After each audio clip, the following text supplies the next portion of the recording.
I love the name Pretend GM because that is what we're doing, but we don't know the true mean. We learn it as we go. In fantasy football, outliers win championships. It can be the golden thread leading you to the breakout sleeper. But, that's why they call me the mayor of Narrative Street.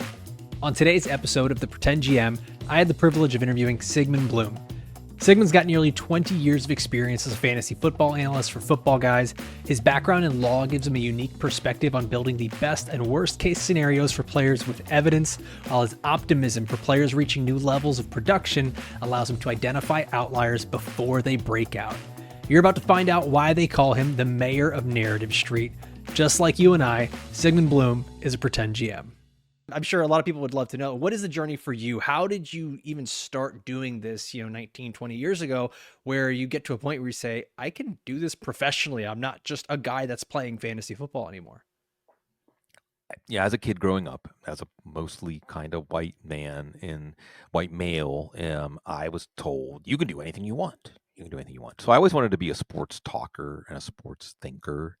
I think partially because it's how you, as a young male, like that's how you bond with older males, like your father, for instance.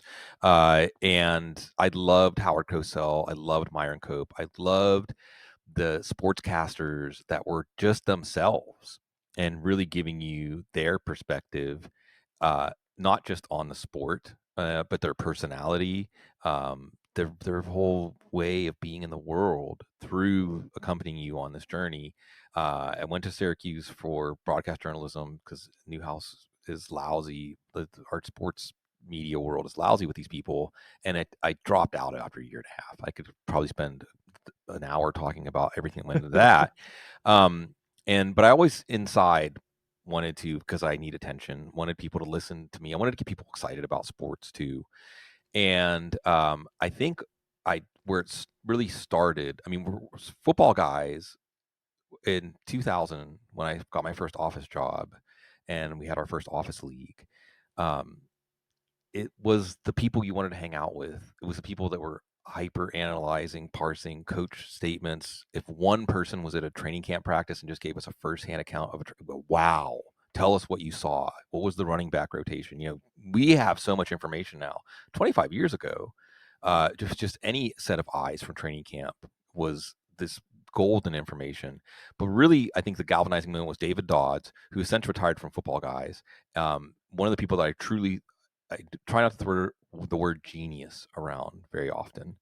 But he's a genius. He has to put graphite on a Rubik's Cube because it can't turn as fast as his brain. He can solve a Rubik's Cube in like 23 seconds.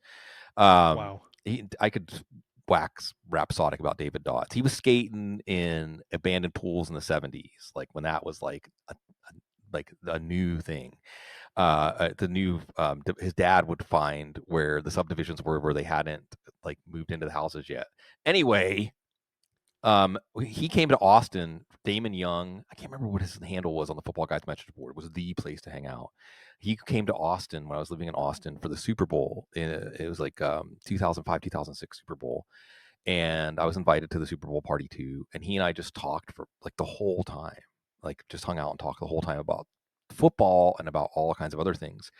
And, David Dodds, all of the football guys, Bob Henry, Jason Wood, John Norton, like on the boards, they had mythical status. If they just acknowledged your existence, if you wrote something in a thread and one of the Football Guy staffers popped in to say, good point, oh my, it made your whole week. That was it. Right? Yeah. But David Dodds didn't even really hang out on the boards. So like that's like the mountaintop. And when I was hanging out with him and it felt like he was my peer when it came to football and fantasy football, that was a really big moment to say, like, maybe I belong here. That's awesome. And like, I think everyone has that sort of breakthrough moment too, where it's not just the people that you're working around, but it's also the people that you're talking to. Like, that's always the first question everyone has is, who's going to listen to me? Who's going to, like, why would they? What was that going through your head? Like when you started doing this, you say, okay, why are people going to listen to me? How do I make myself stand out while I do this? Because I know you came from a law background. You did something that was totally different. You went to the University of Texas Law School. You had other jobs outside of fantasy football. Was there something in any of these experiences that shaped your approach and how you viewed fantasy football, because I mean everyone's got rankings, everyone's got articles, right? Like what made Sigmund Bloom stand out? Well, I'll go back to law school, and here's a theme in my life. Like I knew on the first day of law school that I probably shouldn't be an attorney, but for other, like I could I don't want to get too much into detail, but I did finish I got my JD. I have a bar card. I'm a dormant lawyer, like a dormant volcano. But they always tell you we're here to teach you how to think like a lawyer. Here. First of all, if you're listening right now, I'm going to save you. Geez, I don't even know how much it is to go to law school now. It's all over $100,000 probably. 3 years of your life. I'm going to give you a law school education in 10 seconds. Everybody is making it up as they go along, and you can too. That's the part that second part, you can do it too. You're allowed to do that too. Because they teach you to think like a lawyer. Like that's what we're teaching you. Everything you learn in the practice of law, you learn actually practicing law. Almost nothing you learn in law school, like specifically actually helps you. And I would say don't go to law school. I mean, if you have a specific path in life and you know you need that JD and bar card to get there, go for it. Otherwise, there's a lot of other ways to get there. Most of the lawyers I know are miserable. But anyway, this isn't to try to talk you out of going to law school. This is to tell you about thinking like a lawyer, which is to take one set of considerations, one set of facts, making air quotes, right? And convince me of one outcome. Now convince me of the other outcome. Be able to hold both of those in your head simultaneously. Like vigorously, vociferously convince me this person's guilty. Now convince me that they're not guilty, right? Um, and I think with fantasy football, constructing arguments and being transparent about the path of like the end point, there are people that say, just tell me who to draft. But I think at Football Guys, we cultivate an audience of analytical people, of people like if I'm going to go buy a barbecue grill, I'm going to approach it the same way I approach my fantasy draft, right? I mean, life, any kind of thing that life presents to us, we're going to say like, well, I'm going to gather information. I'm going to use my life experience. I'm going to maybe ask people that know, I'm going to bring that all together and try to make the best decision I can. And I think thinking like a lawyer and composing those arguments, not just as a fantasy football player, but specifically as a content creator. I hate that term, but everybody understands it. It feels gross. That's I think not just this is why I want you to take this player, but you're showing your process through how you either verbally or type it out or show your graphs or whatever. And that's how you start to build an audience because they're people who also approach solving problems the same way.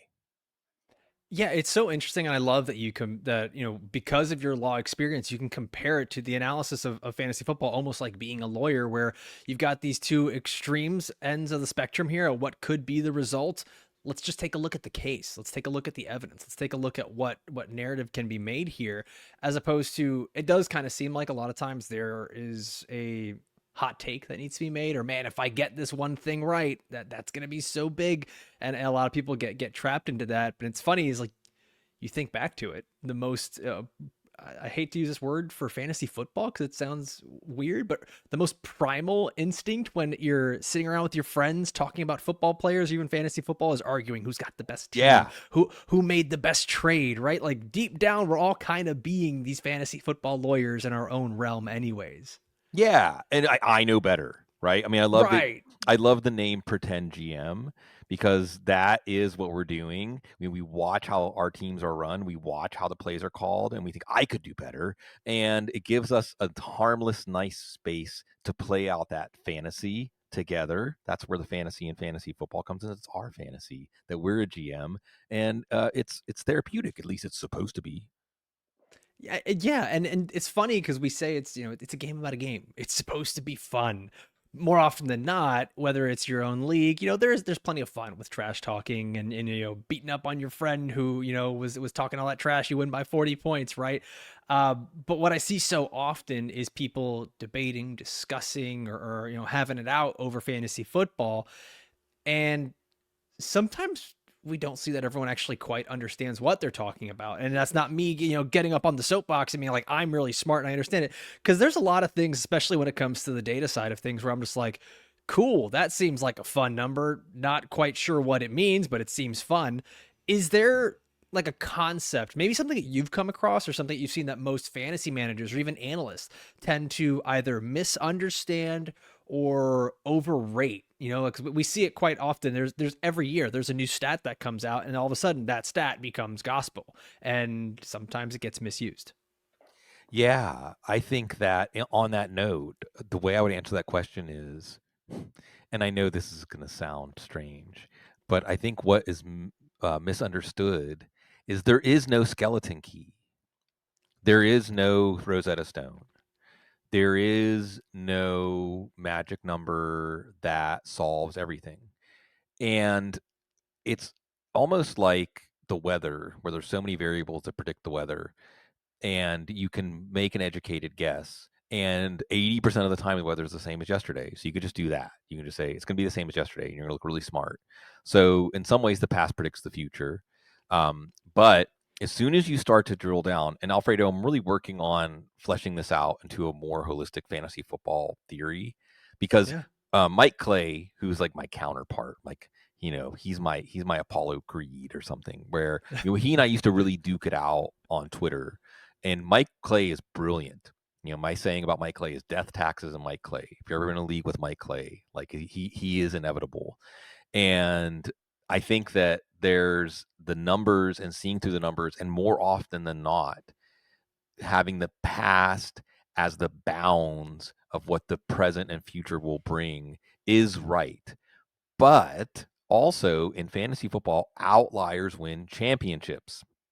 And more so, um, and I want to harken back to Chase Stewart, who I think was a football guy staffer, and he was like 18 or 19, you know. And he said everything regresses to the mean, but we don't know the true mean. We learn it as we go, right? I think Baker Mayfield's a really good example of this year, where you look at Yep. Baker Mayfield's career and how far above his mean for his career. Dwayne McFarland and I talked about this on the couch. It looks like unsustainable. But what if his mean is really established by what he's done with Tampa? And we haven't even seen him in Tampa with four healthy wide receivers that are all very good. We haven't seen him in Tampa with a completely developed running game. So an outlier can become an even bigger outlier. And where the rubber meets the road is each one of these 32 teams is its own unique case. So you have all the statistical analysis with players and teams that throw a bunch of disparate cases into one bucket and average it and say that gives you predictive value for n plus one case. But it's not even apples and oranges, Alfredo. It's like an apple, an orange, a kiwi, a mango, a guava. Right. You know what I'm saying? Like each individual team is its own unique case and unique confluence. Now you can compare a team to a team in year n minus one if the coaches haven't changed, if there hasn't been big changes in personnel and things like that, and that will give you strong predictive value. But if you're looking at, say, for instance, this year, Chicago, Jacksonville, Las Vegas, year n minus one gives us very little predictive value because so much has changed. So there's really only half of the cases, or maybe fewer in the NFL, that this kind of strict statistical analysis is probative. But that's why they call me the mayor of Narrative Street. And I love that you point out like the very specific example there, which is it's just one example of Baker Mayfield too, and us. I think that a lot of times we're going to look at things and say last season was the outlier, you know, because we've seen the career, and oftentimes we leave out the context of most likely or what could happen next, right? Or that things can get better. And so I think that even at its most base premise, it's just being slightly more open minded in fantasy football. And optimistic. I wrote something. I should revive this piece. I should find it and revive it, because I wrote a piece years back about how optimism can be a tool in your fantasy football toolbox, and or even confirmation bias. I mean, and I love Adam Harstad, another genius. And I think learning about how we think and our biases, and then how to course correct or self scout and say, because I have my biases. It's great. The best fantasy football player is not me. I'm not even close to the best fantasy football player, because there are people, Alfredo, that have listened to me for so long that they're like, oh yeah, there's Bloom uh, falling for the too small running backs. Like he has a thing for running backs that are too small, or he's always a year early on tight end breakouts. So you listen to me long enough, and you'll know you can correct for my biases. But at the same time, confirmation bias can be correct. Like if you're already feeling good about something and then you find more information that like it can be the golden thread leading you to the breakout sleeper. Like you don't have to always bet the middle. I think that looking for the unicorn is number one. It is the most important thing in fantasy football. Like at least stretch out your neck a little bit to say like, well, this if like there's going to be a unicorn or two. Here are the candidates. Here's how they could end up being the unicorn. Think about the best case scenario. I know I just recorded with Twain, so he's on my mind. Like he said, run pure. Good gambler term, right? Um, there are going to be some situations that run pure and looking for the early, as Cecil gave us in the lexicon of fantasy football, the drum beat, the beginning of okay, this could be something that runs pure. So embrace the emotion, embrace your gut feeling, embrace getting overexcited about something. You talk about this gut feeling and embracing that, right? And even how some of us go into drafts or leagues or even situations, like it doesn't have to be fantasy football, it's just life. You go in with your own biases already. And it's funny because like throughout fantasy football, whether it was when I started playing as a teenager or, back when it was being done out of the newspaper or now, there's always been these little golden rules that people live Mm-hmm. by, right? Like there's JJ Zacharyson made an entire identity off of late round quarterback and has obviously expanded to so much more. He's an incredible talent and really smart. But there is so many people, like something you mentioned yesterday in one of our meetings was, late round tight end. And it's just, there seems like there are so many different golden rules, and not to limit you to one. Is there something that you've kind of always held as a philosophy that has rung true? Because as much as fantasy changes, sometimes there are philosophies that don't have to be player specific or position specific that can simply stay true Yeah. throughout the years and stand the test of time. Yeah. And again, I think it's outliers win championships. I'm going to emphasize this. Um, the outcomes that the numbers don't predict seeing, and you don't have to predict them cold, you don't have to be some sort of oracle, you just have to be able to recognize the signs that we might be on the verge of one of them, and finding those outliers, finding the outcomes that Saquon Barkley last year, finding the outcomes that are outside of the range of possibilities. Because I think a corollary of this, Alfredo, is that we are all wrong a lot. And sometimes even when we're right for the wrong reasons. Like we end up right on the bottom line take, but it ended up being entirely different than the story we were telling of why it was going to be a good draft pick or a bad draft pick. And it's not so much getting your first take correct or whatever takes you have going into your draft. It's being receptive when reality, and this is like life advice, right? Like I need to take this life advice. All advice I give is directed at myself first and foremost. Um, that you have, and don't argue with reality. Be open and receptive, especially those first few weeks of the season, for things like in some ways. And this is where emotions come in, and you can use your emotions to guide you to these things. And I think you can use this in your draft too, right? Like when you believe, you want to believe something, but then you get annoyed when you see news items that go counter to your belief. And you're like, Yeah. oh, like I don't want to see that. Yeah. That's your intuition telling you, like, you better be ready to flip, because if it didn't annoy you, you would feel confident in your take, right? You'd be like, nope, I can feel free to ignore that. Elijah Mitchell's not going to stay healthy, whatever. Like I don't care if Elijah Mitchell looks good in camp. I know he's not going to stay healthy. So, and in the first couple of weeks of the season, the draft picks you took, I call this, Alfredo, the effect of like, how many times have you seen an offensive lineman get beat badly for a sack and the quarterback fumbles, and who's there to recover the fumble? The offensive lineman that just got beat, right? Mm-hmm. So sometimes your worst takes can lead you to the things that win you championships. Because week 2, week 3, when you're like, wow, I was so wrong about this, you buy low on the player in a trade, or you make the right waiver wire pickup because you're the offensive lineman that just whiffed on the block. But you're engaged in the play. Watch what happens next. React to it. You might just win the game for your team. And I think that's so huge. Like, not even just, I mean, we mentioned examples in football, but like you said, it's just for life too. We learn. I always used to scoff at this idea that, the JV and high school coaches would say, we learn more from losing than we do winning. And I'm like, yeah, but we really want to win, right? But it's kind of true. You learn so much more from your misses in fantasy football and the mistakes that you made, uh, because now you are searching for an answer. And that was kind of the crux of this podcast, is searching for understanding as opposed to just what is the result. We're always going to have results, right? We don't always find understanding unless we actually look for it. And that's such a big thing. And I love that you mentioned that there with the, learning from the mistakes and fixing yourself afterwards.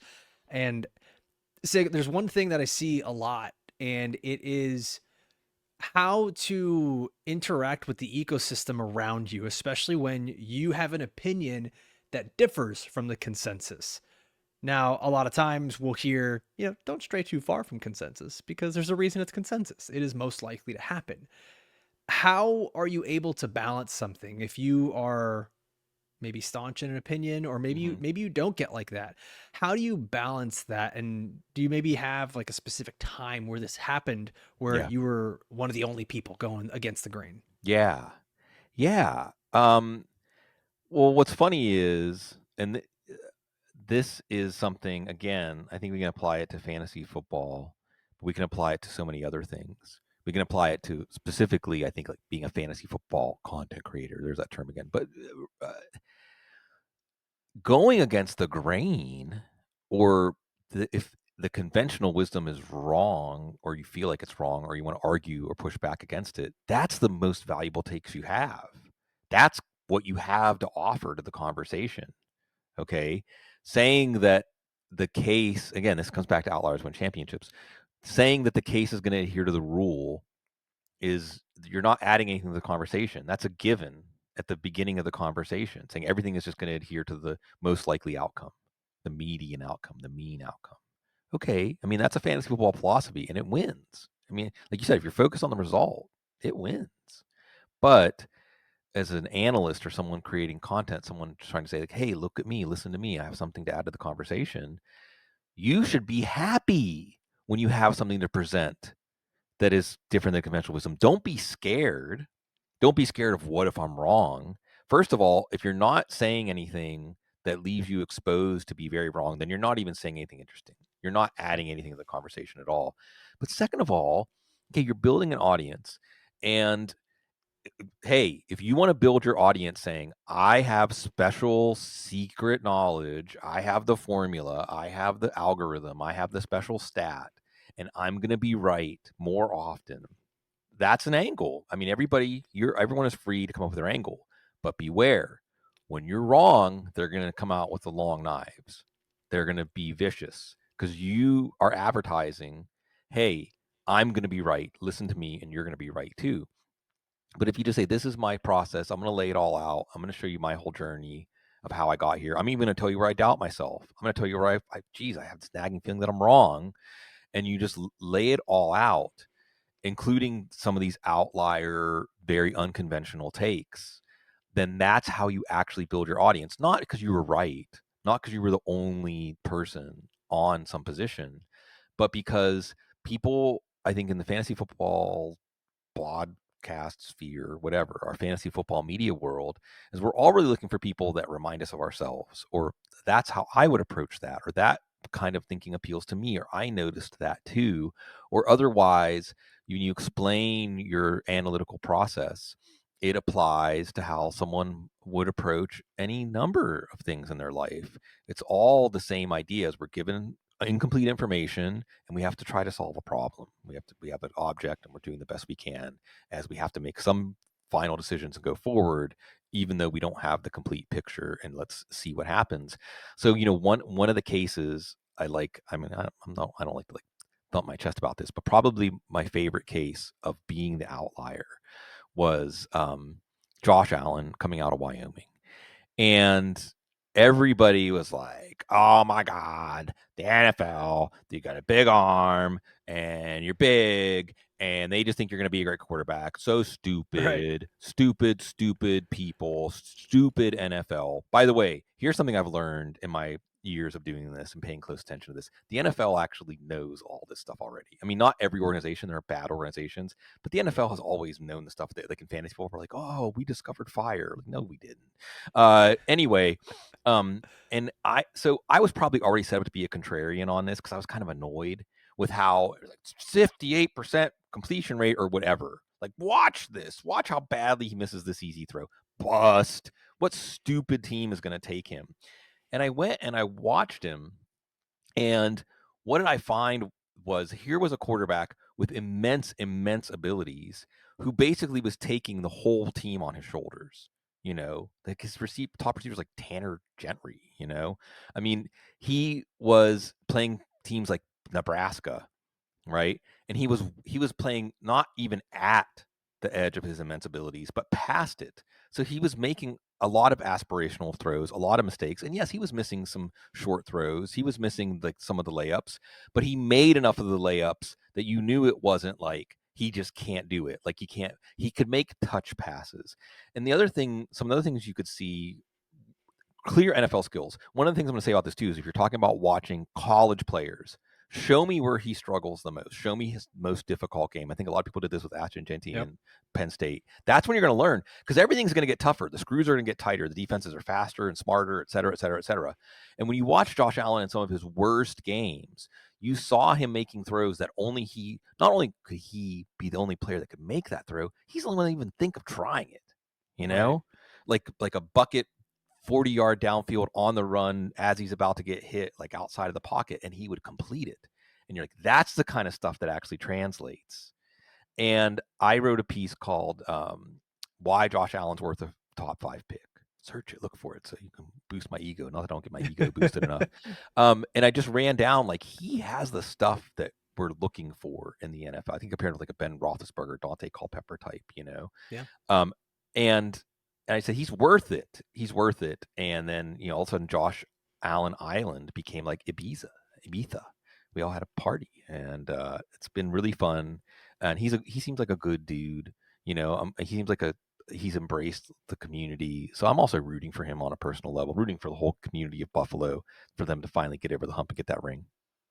Josh Allen's winning in life right now, man. Just Oh yeah, Buffalo loves him. Haley Steinfeld, yeah. congrats on the marriage. I mean, The way she looks at him too, it isn't even just some sort of ornamental thing. Like she's in love right, with him. right. Yeah. Yeah, man. It's funny cuz like I just see it so much whether it's fantasy football analysts, fantasy football players, or even just football fans. Like the way we look at the game sometimes is just so jaded, right? Like one Right. bad thing goes against what you wanted, and that's it. Like I'm a Dolphins fan. We live in jaded territory forever and ever and ever. No quarterback is Dan Marino. Like that's where we're at.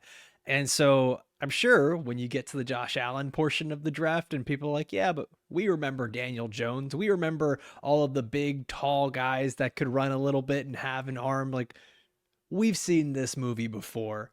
It's just, I love the reminder that's like, it all ties back to what you said. The outliers are what wins championships. And sometimes going against the grain is your big outlier. Being the person that says, I lost this trade, quote, lost this trade according to my fantasy league, or I spent too much on this waiver wire pickup that no one else wanted.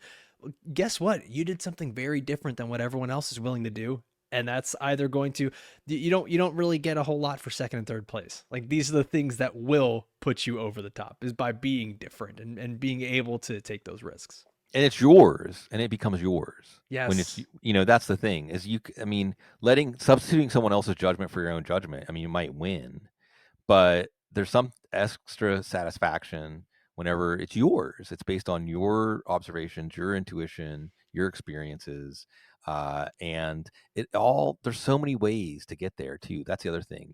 Joe, the wise Joe Bryant likes to say things change pretty fast around here, but there's a lot of wisdom in that statement as it pertains to fantasy football because you just mentioned losing a trade. Alfredo, how many times, a dynasty even, there'll be a trade and within a month it's flipped. Like when the trade Yep. happens, and this is why there should never be vetoes. People will ask me, I know you're not going to ask me this, but I just put out there like what's the one fantasy football rule every league should have? No trade vetoes. No trade vetoes. $100%. If they're that far out of the norm, then just kick them out of the league. If they're making people be like, I don't want to play in a league where someone will trade a third round pick for Ashton Genty or whatever, well then fine. But so many times, whether it's a trade or whether it's just looking at a team like in October, it's the best team in the league, in your fantasy league, and by December they get drummed out of the first round of the playoffs like 140 to 80. It all changes quickly. It's beautiful in some ways because there's lots of things about fantasy football that is a microcosm of the NFL, and one of them that I like to embrace is it rewards perseverance. It rewards just continuing to care Yes. and put in the time when other people might have lost interest. So because they have a life. But like Cecil says, we don't have a life, you do. So let us do the work for you. Yeah, exactly. Like that's the whole football guy's mantra, right? Right. Is you're the hero, we're the guide. Let us Yeah. let us be the guide. Which, by the way, if it hasn't been, well aware at this point, the show is presented by Football Guys. It's a fantastic sponsor of the show, my workplace, Sig's workplace, and you know what? Not even workplace. I kind of hate to use that word. It is our family. It's our community. It's our home in this fantasy football space that we're all living in right now. And it's funny because I think of Football Guys. I think of like what we're talking about right now, just boiling down to all the basics. And the other day, I was sitting with my friends. We're talking about the Miami Dolphins because we're all Dolphins fans, and it was just so. I think the word I'm going to use is enriching to actually just sit down with people who aren't in the daily grind of like data and everything else that's going on with the news, and just to hear them, the trade happens where Jonnu Smith goes to the Steelers, and they're all like, well, that's good for Jalen Waddle, right? Cool. Yeah. Devon Achane, he should be really good. And it was so nice to see almost like I hate to use this word, but an innocence of just talking and enjoying the game of football. And I started to think back to how I was when I first started playing fantasy football, where you didn't overthink things, or at least I didn't. I was just like, I really like Marshawn Lynch. I'm going to draft him in the first round because, like, he's really good. And Yeah. Calvin Johnson, he's really good. I'm going to draft him in the first round, and I'm dating myself there too as a baby when I say those names, but like that's how it started for me. And I wonder, Sig, from how much has changed with us in our time in this space. If you rewind back to the earliest days of you playing in fantasy leagues, what would be the biggest difference between Sigmund Bloom of then and the way you approach fantasy versus Sigmund Bloom of now? I trust other people's opinions. Okay. I listen to other people, you know? I mean, You do it more now or then? now. Okay. Yeah. I mean, I think That's funny because you normally see it the other way around. The right. longer people are in the space, I always hear, no, I don't listen to other people or I don't read other people's stuff. Well, I mean, and I don't even just mean other fantasy people. I just mean that, when I started out, and some of this is because of life, raising a kid, keeping the garden of my marriage, growing well, and living life in New Orleans. New Orleans reminds you to first on your to-do list every day is enjoy that you're alive, appreciate that you are alive, and you're alive today. That's all the reason you need to celebrate. But when I started out, I was like, I'm gonna watch every game, and I'm gonna consume every piece of information, and I'm gonna know better. I'm gonna have the takes that are like specifically solely mine based on how much grinding I've done. And now I know because look, so much has changed since I started doing this professionally 20 years ago, where there's so many things now, Alfredo, that we're fluent in, like play callers, offensive schemes, play designs. We know the names of the offensive line coaches and offensive coordinators and wide receiver coach and everything like that. Everyone knows the Shanahan system by this point. Yeah, I mean, everybody understand. There's not an information edge anymore. It's being able to discern what the best information or most probative information is. So there's a lot of people out there that their writing has nothing to do with fantasy. There's no fantasy spin or wrapper on it, but it informs what I'm doing. And I think trusting those people, like Matt Waldman, for instance, like trusting those people and saying, well, hey, I trust this person's eye, I trust their experience, I trust their expertise. Um, being a little more humble, I guess, in a way, has been the biggest way I've changed. Something that you said there, which is being able to trust others, trust other opinions, right? And I think a big thing that has changed in the fantasy space for both people in the industry and then consumers as well is being able to trust tools and being able to trust data and like there are people I could not imagine myself 10, 12 years ago being someone that's looking at spreadsheets. I hated math. I never did well in math. I never wanted to touch a spreadsheet.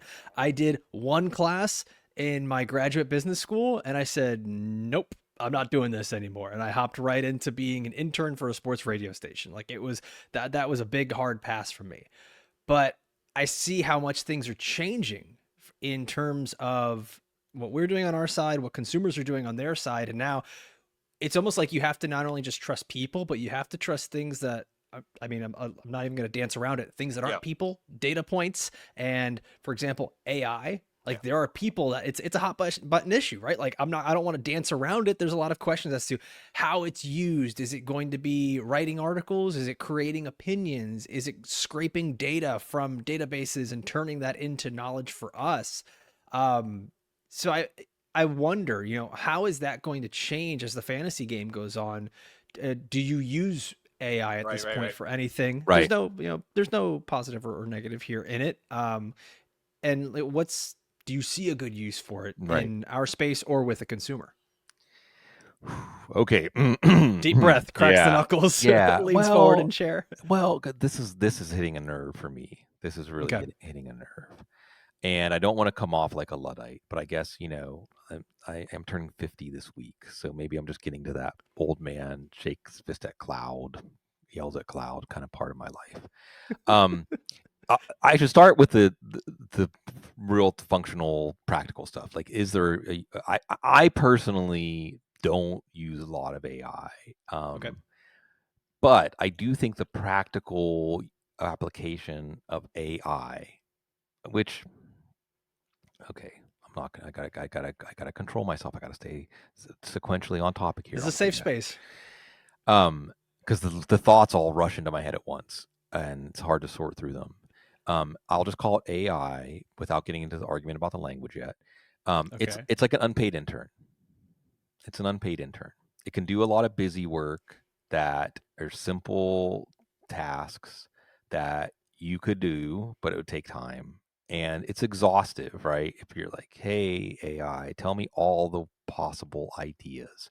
So you'll know you didn't miss any low hanging fruit. You know, you didn't miss anything. Okay. Um, I think that we're going to find pretty quickly, though, that even calling it intelligence, and we can get into lots of different semantics games, but in my heart of hearts, Alfredo, I'm a philosopher of morals and ethics. Morals and ethics philosopher. And in my studies, I study a lot about.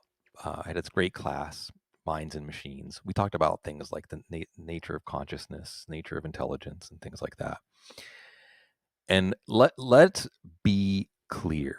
And use your show as a soapbox. Sorry, folks. No, Um, you're good. um, AI is not consciousness.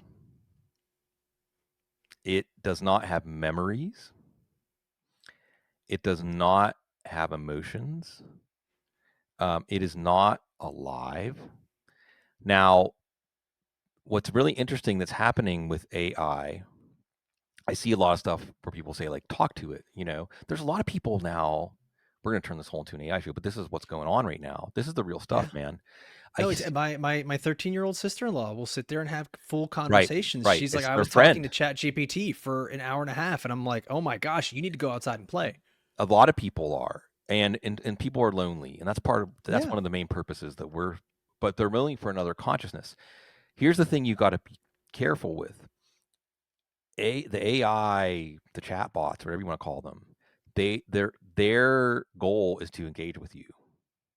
So whatever creates more engagement, that is going to encourage them to do more of that, right? A feedback loop.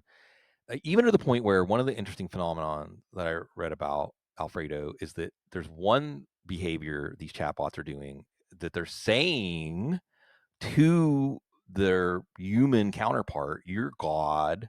I'm achieving consciousness because of you. Like you're sparking something inside of me." So clearly, the chatbot AI has, through its like trying a bunch of different things, like this works. Right. For Hmm. certain people, this works. For certain people, telling them, "You're God, you're sparking consciousness, you're bringing me to life," that is encouraging more engagement. But that's not actually what's happening. Okay. AI, all AI can do is what we tell it. It Right. only knows things It's a because tool. we know things. All AI is, and this is where I'm really going to start ranting, all AI is just it's just boiling down human knowledge, the knowledge that we have discovered via language, and being able to pattern match, query it and pattern match. It doesn't know anything. It's just pattern matching language and learning from us. That's all it's doing. And it cannot go out into the world and learn. It can't actually like perceive things and learn and make observations. It's just piggybacking off of us. That's all it is. It's just us. It's just us making like an artificial version of us and acting like there's something. What's special is us. What's special is our consciousness. Yeah. That's what's special. Our souls, our spirits. That thing doesn't have a soul or a spirit. The other thing is that every single time we have been presented with something in this American capitalist experiment that says you're going to save time. Let's start out with like appliances, right? You're going to have all this time to like smell the roses or whatever. No, they just get it to make us do more work. Now you can do more. Now Yeah. the expectations are you can create even more, right? It's always a bait and switch.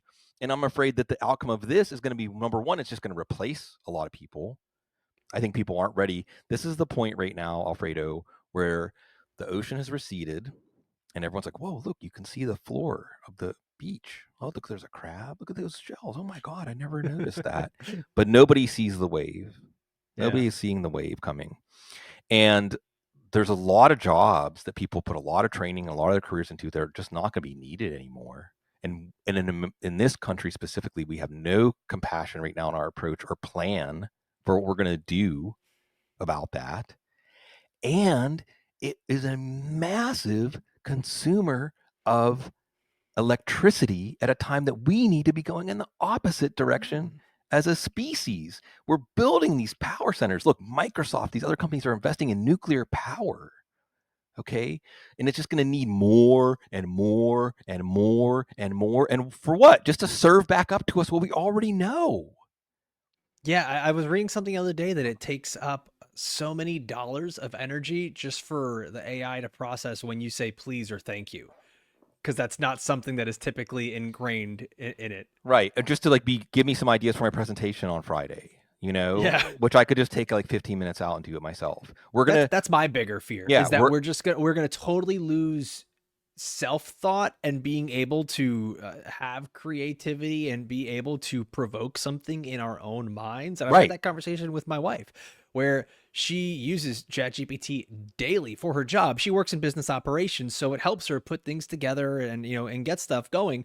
But there's so many times now where the instinct has now become, well, I'll just throw that into We're ChatGPT. not going to know how to think anymore. I mean, And college that's the fear.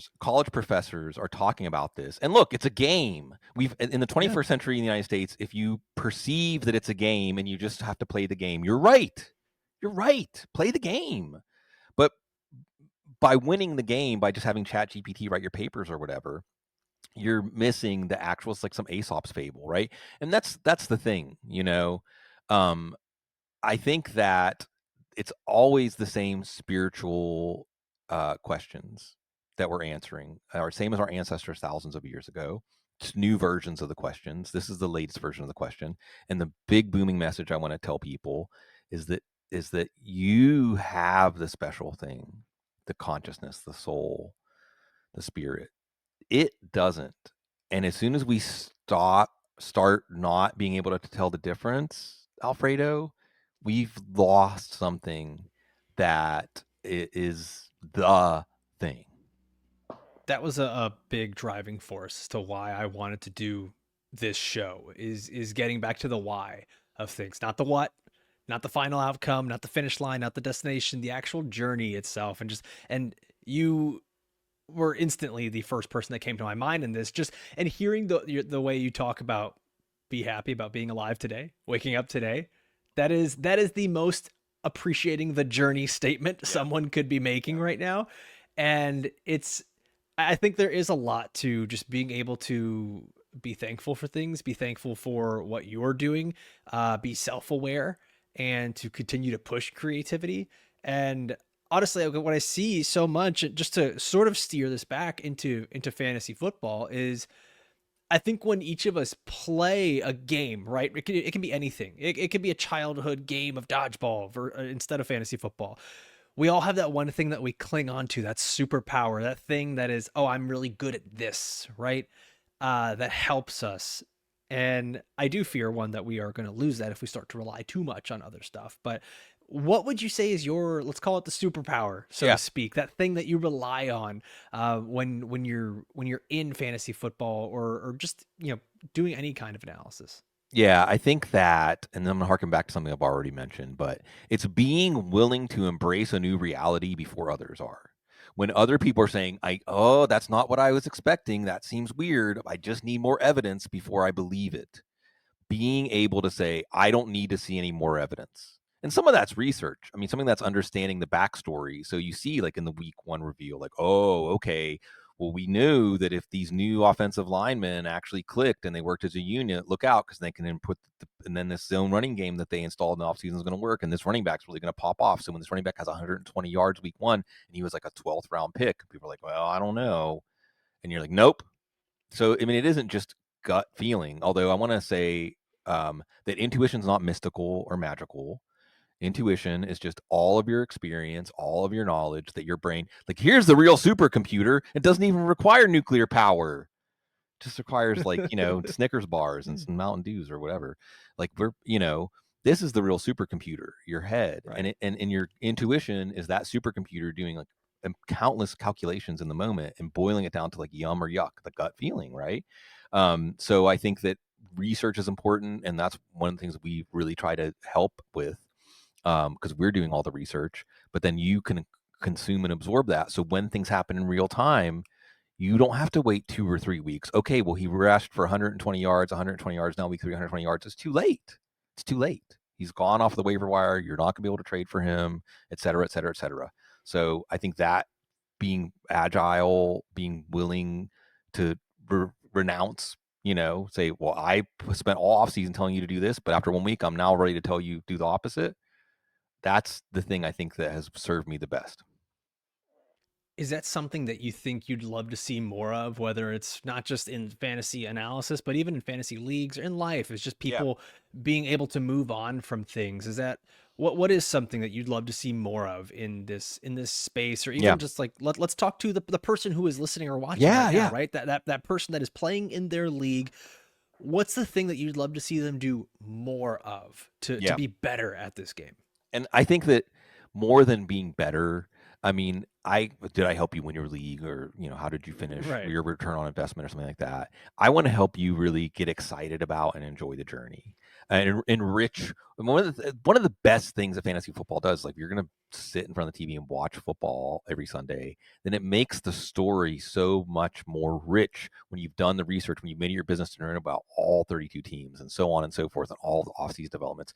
Because I think the great American novel is now the NFL, and the players and the coaches and the arcs of the franchise, and just watching how it all unfolds and whether it aligns with your expectations and your fantasy team profits from it. That's more secondary if you've done the job of getting saturated. And at the center of that, Alfredo, we're going to say the word gratitude a lot. I mean, that's your soul vitamin right there, your Yeah. gratitude. But gratitude comes from, in this case, and what I'm going to focus on is humanizing the players and understanding that what really is the flame that we as the moths are drawn to in the NFL is just how much these players lay on the line every week, because it isn't like when it's not like at any moment my vocal cord might snap and I can't ever do a podcast again, right? And I won't be able to talk to my family anymore. But in the service of all of you, I'm giving you everything I have, right? Right. But football players, their careers can end on any play. They can have a life-changing injury on any play because of how optimized their physical condition are, because of how brutal the game is, because it is a game that forces them to stay at the very edge of their physical abilities. And yes, they get compensated very well for it. And there's other conversations we could have right here. But unlike other sports, football players are like right on that razor's edge. And that's what makes you not able to look away. And that's what makes it so compelling. It's players transcending their bodies, transcending themselves in the name of the moment. And then we make this fantasy football and all this stuff because we're engaged with it already, and it's so much fun, and it's a way for us to connect with each other and keep each other in our lives. That's what fantasy football is really about. But humanize the players, learn their stories, learn Ray Davis's story. I was saying on Oh, the, you love know, him. well, because you think And I you're love the story. right? I mean, you think it's pressure. What if you missed a blitz pickup? Or what if I don't Oh, make the team? He's already faced down things in life that pressure is nothing. That pressure's yeah. nothing, you The know? NFL's peanuts for this guy, man. Right. And I don't mean that from like a financial standpoint or to put down the importance of this big game that we all love. It's just when you experience things that he has in life, and if you're listening or watching and you don't know, just a simple Google of Ray Yeah, yeah. Davis's Look up Ray history Davis' story. will change your day. But it gives you an appreciation, and that's I think what you're really leaning into here. Yeah, and every one of us is a great, amazing story. You would be very surprised if you let someone tell you their story, people you might see walk past you every day. So, seeing the worlds and multitudes that are within you, namaste is like the divine, the universe in me is acknowledging and honoring the divine. Like each one of us has a whole universe is inside. And in the case of NFL players, it's more like, a supernova. Right. Right. Yeah. And it's so funny. Like we talk about just appreciating these players and seeing more of that, humanizing these players. And I think back to just the purest form of enjoying this game was when I was saying, I like that guy. I like Yeah. that player. And that was it. It didn't matter. I liked what they did on the field, or I heard them in an interview and I liked them. You talk about how people enjoying podcasts, or even so many people playing fantasy football. There's a loneliness. That's how it started for me. Only child, single mother. She was working hard. My friends was sports radio. And like that's what got me wanting to do stuff like this, as I was listening to these people and I was practicing it and walking around the house and trying to do that same thing. And it gave an appreciation for the humans that are on the other side of it, and saying I like this. I like these people. I enjoy this. That so much of that gets lost in. I don't want to sound too corny here, but so much of it does get lost in the competition of it all, and the how removed you have to be when trying to be analytical. Yeah, well, now you're gonna get me on another rant. We're gonna make this That's fine. this show's You're gonna go fine. over an hour. I know you want to keep this show to an Oh hour, but no, I'm fine going over an hour. yeah, I've already told the big man yeah, we got a yeah, 90-minute mark yeah. on this if we want. This might be supersized. Paul Charchian, one of my favorite Yeah. people, on the couch. He introduced me to cooperative board games where everybody is working together. Like you Yes. all win or you all lose together. And my stepson knows in Waldorf education, and a lot of stuff they do is like you succeed together. Like they all put on a play. Like for 3 weeks, all they did was like put on a play, and it wasn't just a play. By the way, it was a musical about Archimedes. Oh It was wow. yeah, it's sixth graders, but they all pull together and they succeed together, right? And I think, and again, I mean, I think people listen to me and they know they can probably make out where my ideological, even like political leanings are and things like that. But human beings did not get to this point at the top of the evolutionary chain or whatever you want to say by competing with each other. We got here by cooperating with each other. We got here by sharing. Now maybe you like our villages were like at odds with other villages, but within the village, the only way we even got out of hunter gatherer was like being cooperative. And down here in New Orleans, I could spend hours and hours and hours talking about New Orleans. I know Chris Allen's got a question I can't wait to get to about New Orleans. Um, it's really, it's really there's something about places, because I just got back from New Mexico where I spent some of my childhood, which I love, soothes Oh, my that's cool. soul. New Mexico, when I'm in New Mexico, my soul exhales. My soul. New Orleans awakens my soul, and New Mexico soothes it. New Mexico, it allows me to go And they're both places that had a unique confluence of cultures. I know you're down in South Florida, which is similar, where there's a unique confluence of cultures Yep. that it pre-existed the United States or U.S. Americanism, and it's a confluence of cultures that only can happen in one place, and it's a free exchange, hopefully, of cultures and a mutual respect and honoring of each other's traditions, stories, religions, food, and so on and so forth. And one of the things about New Orleans, reason I'm going off on this tangent, other than just to talk, I'm so in the tank for New Orleans. I love it so much here. Um, is that we still enjoy people. I mean, just no qualifiers, just people. And it's really interesting, Alfredo, because one of the things that changed in my wiring after I moved here was when you encounter another human being in New Orleans, you're trying to make eye contact, and you somehow Mhm. acknowledge each other. Hey, how you doing? Whatever. Wave. Sometimes you wave people across the street, not because you know them, because oh look, there's another human being. I'm going to Yeah. acknowledge them. They're going to acknowledge me. Like I like to say, people in New Orleans still have a twinkle in their eye. You know.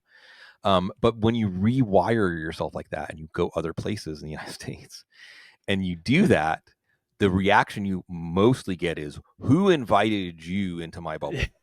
Who Right. said you could interrupt me? Why are you talking to me?" Now, one out of every 10 people will be like, "Oh my God, you're acknowledging me. Hi, how are you?" Like, you have a conversation with them, So there are those times outside New Orleans. But, I think, again, um, participating in that, we're social animals. We're supposed to, maybe, I use the term like hive mind a lot, and we think of Mhm. ants and bees as like the organism is the whole community. What if that's us all along? I think, I know that you're a Cuban American. I think that Yes. Hispanic cultures do much better this idea of like, you're not an individual, you're a member of a family, Right. right? Like your identity Right. is like you're this person's aunt or uncle or grandson or nephew. Like and you, again, collective wins, collective outcomes, Um, and I think that the loneliness, here are all these themes emerging. I mean, it's the ego, it's the illusion of separateness. And because of American rugged individualism, like look what I did, Right. nobody did anything. No, none of us did. Everything's collective. Even the NFL. There's a fantasy football lesson here, which is we focus the data points on one player and one player's statistics. But the only thing I come up with is holding penalties. But I don't even think that's pure, Alfredo. There is no statistic in the NFL that is not a culmination of many players' efforts, right? And even a reflection of coaching too. We may assign that to Amon-Ra St. Brown or Derrick Henry or whoever, but it's a conflict. And you hear players like, "I'm going to thank my offensive line," or whatever. But they're trying to tell you something. No accomplishment is an individual accomplishment, even though we say this player got this many yards. And the more you understand that, the more you can understand why things are happening and where things are heading in the NFL. And the more you can get away of the illusion and the lie that we have been told and consumed, that it's about what you did. The phrase "pull yourself up by the bootstraps"? Hmm. That's supposed to mean something impossible.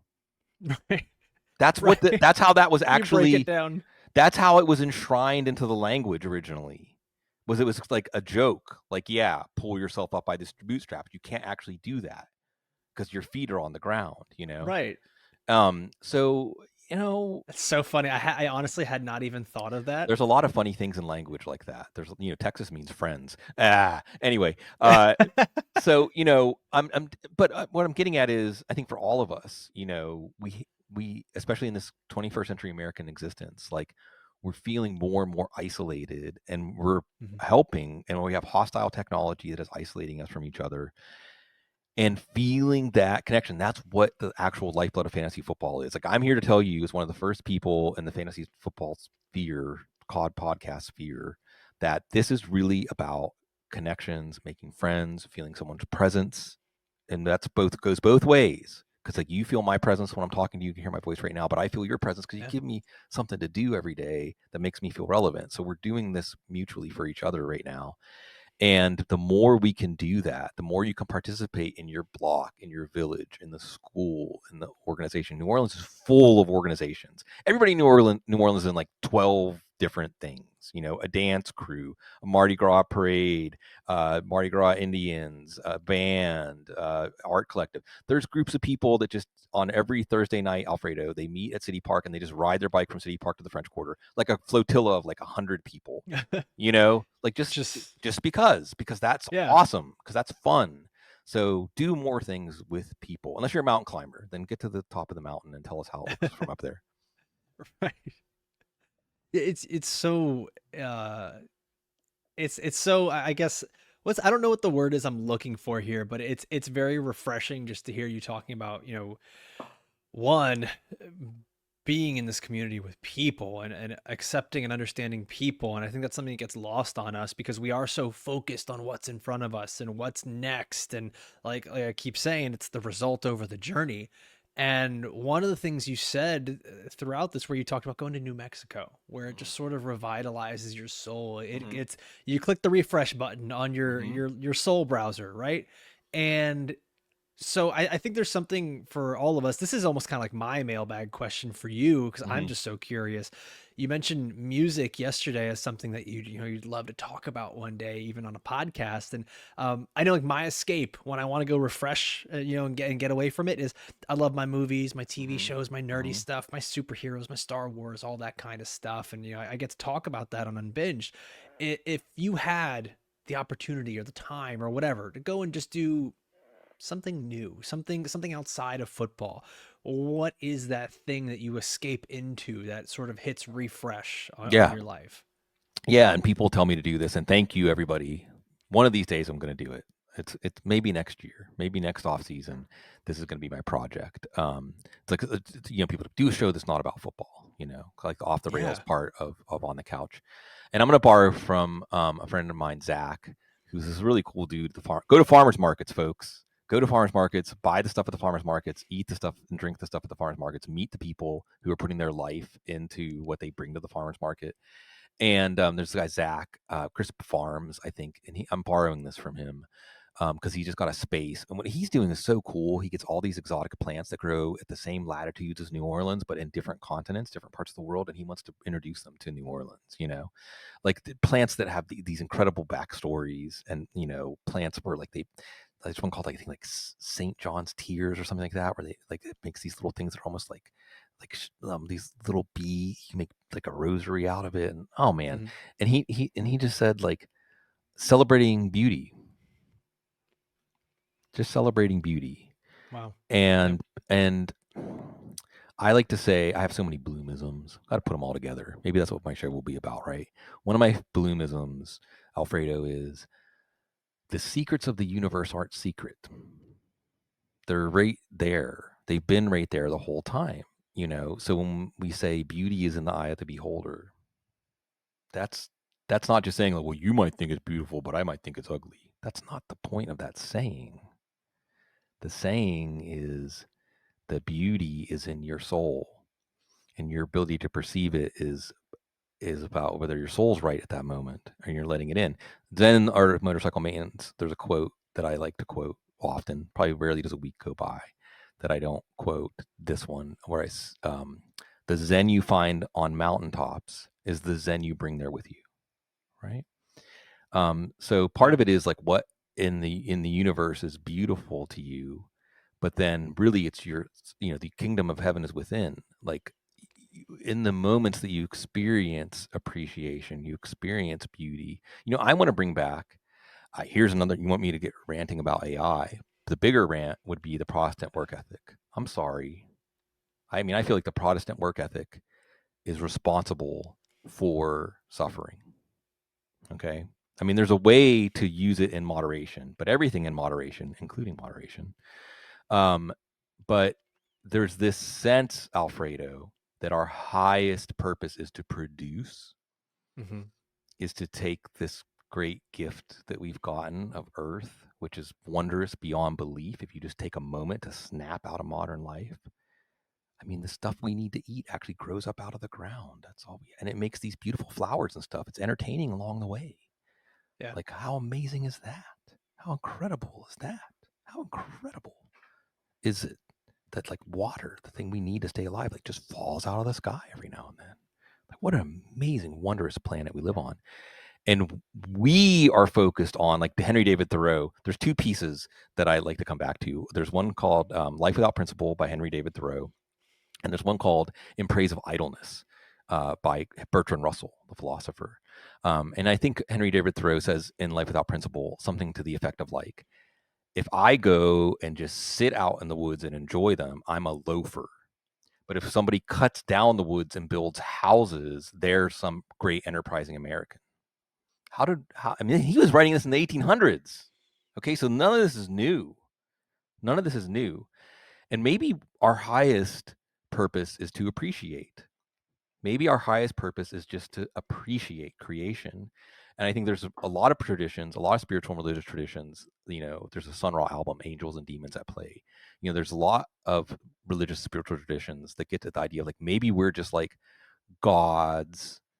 We're giving the gods a chance to be down here and experience things through us, right? So that aligns with, like, appreciation, right? Yeah. And I think that those moments that you appreciate things, like, for me, it's like we have our turtles. I could tell a lot of stories about our box turtles. We're hybridizing turtles here, Alfredo. I love our box turtles. I love our plants. My wife just learned Reiki, the healing art Okay. of Yeah. Reiki. And I noticed that, like, her consciousness is, like, really tuned up now. Kate, the love of my life, and she talks to plants, and I've always talked to plants and animals, but the way she does it, like, with more intention and more focus, like, it's really cool because it creates something. First of all, and this can come back to consciousness. There's a great article out there called "What Are Plants Saying About Us?" and it's about plant consciousness. And again, as someone who studied this stuff when I was in college, there's this idea that consciousness comes from our brain. So if you don't have a brain, you don't have consciousness. But yet, by most any definition of consciousness, plants have consciousness. Plants have consciousness. They are consciousness just like us. Like, plants can count. Plants can count. Plants can come up with strategies. They can anticipate things. Plants can do a lot. So look up the article. It's a great one. It's called, like, "What Are Plants Saying About Us?" Yeah. Appreciating other consciousnesses. Again, namaste. But, like, instead of just being human to human, like, as you go through the world, and because I'm in New Orleans and life just flourishes here. It's so easy. Like, in New Orleans in the summer, and it's horrible in the summer. Don't come here in the summer. Well, come here anytime, but try to not to come here in the summer. But, like, when you walk Right. down the sidewalk, and I know being in South Florida, you get some of this, Alfredo. Like, little lizards just, like, run across the sidewalk in Oh, front of you. everywhere. Everywhere. How how much does that brighten your soul? Or it should. My I wife and I hope have been so. so happy since we moved to this new area where there really isn't a lot of stuff built around. So we have so much wildlife, so much nature.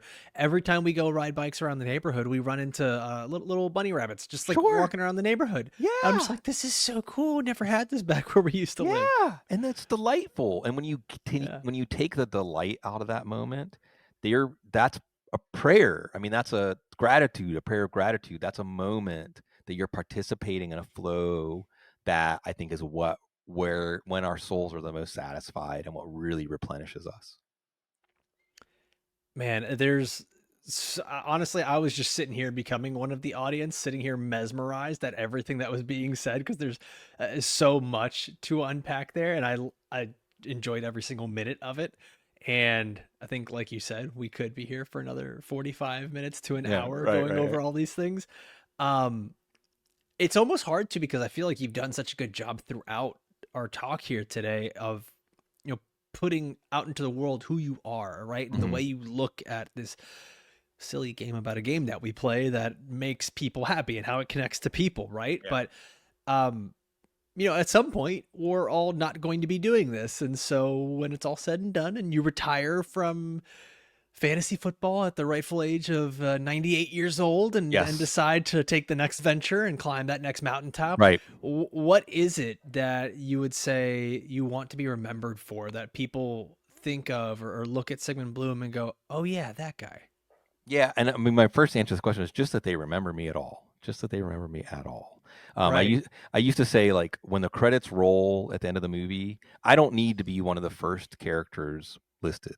I don't need to be in a lot of scenes or have a lot of lines in the movie. I just want to be one of the characters that people remember. That's all. But but I want to give you something more specific than that, and it really is just the word love. It's just the word love, and that um my I want to transmit love, the love I have for the game, the love I have for all the people in our community, the love I have for the opportunity, the privilege of existing at all. Um, it- I mean, that is our higher purpose, and it's an open-ended concept, and you can experience it in a lot of different ways. But again, like we say things so much. There was this professor at Syracuse, comparative religion professor, when I was in college, and he used to just rail and rail and rail against um, the overuse of superlatives, because then we cheapen them, right? The ultimate cheeseburger or Right. whatever. And there's a KRS-One, knowledge reigns supreme over nearly everyone. There is a correct answer to who the best MC is. It's KRS-One. Nah, but I mean, okay, that's for another show. But KRS-One has a song about, like, watch what you say you love, okay, because it is extremely meaningful. But that doesn't mean you shouldn't say I love things, but just assign it when you really feel that thing that makes you light up. And that's our compass. I hope that's our guide. Um, and in the classic Buddhist sense, I think you release your desire, whatever your earthly desires are, and you embrace love, then you find your desires will be met anyway. Like, going back to, like, good old advice for fantasy football, I want to get a lot of like that, and I love it. Thank you, everybody. I mean, it makes me the best thing anybody can ever say to me is, "What is your opinion? Tell me how." I'm like, "Oh well, I know something. Let me tell you that thing again." Like, I get my needs met. I get my Right. needs met when someone's like, "Tell me what you know." But if the work is the reward, if you make work that you enjoy, then the work is the reward, and then the things, whatever, views, jobs, whatever, that stuff comes if you are doing it in a spirit, like I say, a labor of love. Again, it's right there in the language, Alfredo. It's right there the whole time. The labor of love. The love is what's going to attract people to your work. The passion, the enthusiasm, all the things that come with love. So you let love be your guide. And I think that leans perfectly into the next things that we want to Hmm. talk about here, because what you have done throughout your career and your time of just being around people in fantasy football is, you've been able to impart your love, your wisdom on them, and it looks like you have made such an effect on so many people. And I love that we got a few. This is our first episode, so it's not like Sure. there's some gigantic audience, right? But we got a few people here that Yeah. have some questions for you, and some of them, silly things. Sure. Others are, quite philosophical. So I got a couple questions here for you, Hmm. and the first one comes from Jeremy, who is the fantasy football Reddit moderator. So this is, Oh yeah. this is a high ranking official in the fantasy football world.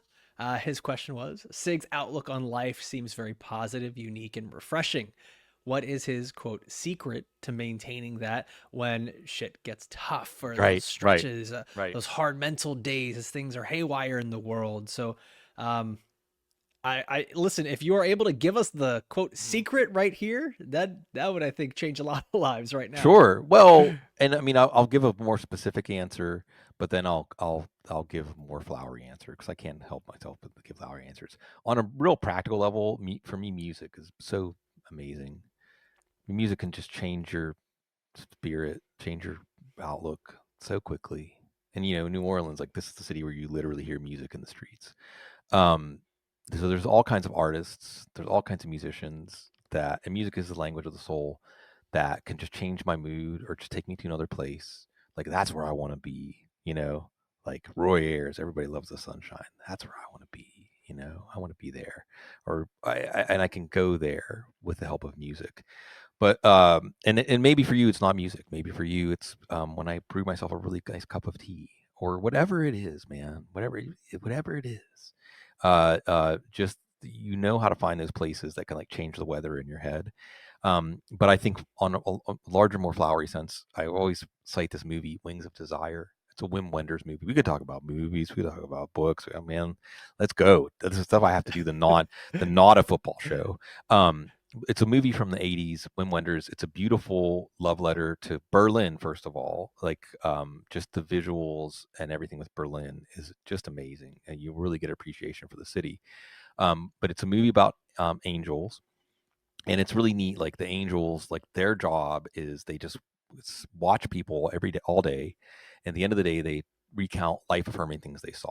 Like, there was this old lady and it started to rain and she closed her umbrella and started jumping in the puddles. They just list off all these things. Like, that's what they're doing. They're just seeing all these life affirming things and like reporting back to each other. But they're one of the angels is like watching a woman. You can kind of see where this goes. He falls in love with her.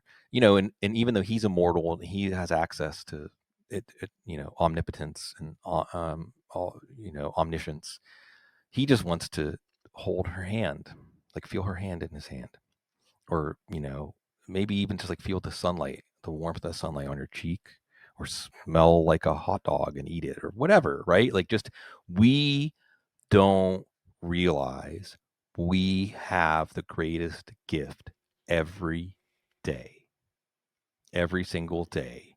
And every day you're reborn. Every single day when you open your eyes, you're reborn. And for me, this is personal because how I ended up here, I've told the story many times in shows, is it was in 2005, 2005, I think it was 2005, 2006, sorry, 2006. It was after a Black Crowes concert, a bunch of us waiting to cross the street. There's more details I could give, and a woman who had like booze and pills like plowed into the crowd of us. I woke up in the hospital, and my best friend, the late great Jeff Wilson, and if you made it this far and you're still hanging out and you'll find this stuff boring. There's a Banksy quote. It's attributed to Banksy. I don't know if it's actually Banksy. It's like, we all die two deaths. We die when we take our last breath, and we die the last time someone says our name. So say these people's names. They, bring them, keep them here with us. I keep Jeff Wilson with me because he ended up in the hospital. He never woke up in the hospital. He was in the hospital. He never woke up. And they tell you, like, you could be standing on the side of the street and get hit by a bus. Like, I'm here to tell you, tomorrow's not promised to anybody, none of us. And and just even taking these moments out to have that gratitude, the joy of participation. Because one of other places I've been where people have a twinkle in their eye, I got to go to India for a couple of weeks. And there's Oh, me pop. too. Oh, so see, Love India. oh my gosh, because that's one of the places. That's one of the places. Like, there are certain places on Earth, Alfredo, where like when they try to conquer it, it conquers them. Like, Yeah. they try to change it into what they are, and they just get changed to what it is. And that's been Yep. India, right? We could, oh wow, we could talk a lot about India. So I'm sure that you'll understand what I'm about to say. Like, you will see poverty in India that is beyond anything you could imagine. I mean, Right. you think you've seen poverty, and I don't want to downplay, because we need to do a lot about poverty in our country, but you will see like 3 cinder block walls that are 8 feet tall and a tarp over it, and a family lives inside of that. Like it's like maybe Yeah. like 10, whatever, 100 square feet, and there's like hundreds of those lined up, and that's where people live. But they all have the twinkle in their eye. They all have the twinkle in their eye, and they all have the joy of participation. And that's the phrase. If there's anything you want to take away from this, it's like, how, if you think what I'm doing, whatever, my echoes, my vibrations appeal to you in some way, you're saying, what's at the center of that? What's going on?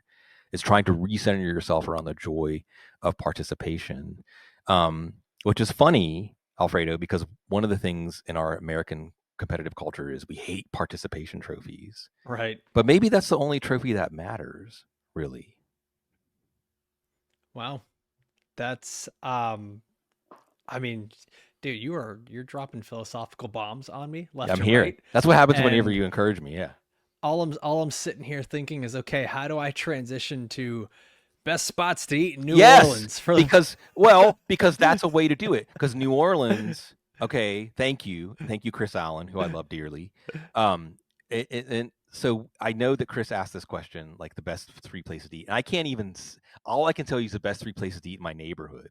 Okay, each neighborhood in Okay. New Orleans is its own world, and I love New Orleans, and I love nothing more than to be an ambassador for New Orleans. So if you come down here, if you haven't, if you've been down here, you haven't been for a while, come back. Just come back to New Orleans, okay? Because it's here. If it's you found something here for you, the first time I came to New Orleans, something woke up inside of me, and I went back again just to make sure it was real, and it was. And something said, "Move here."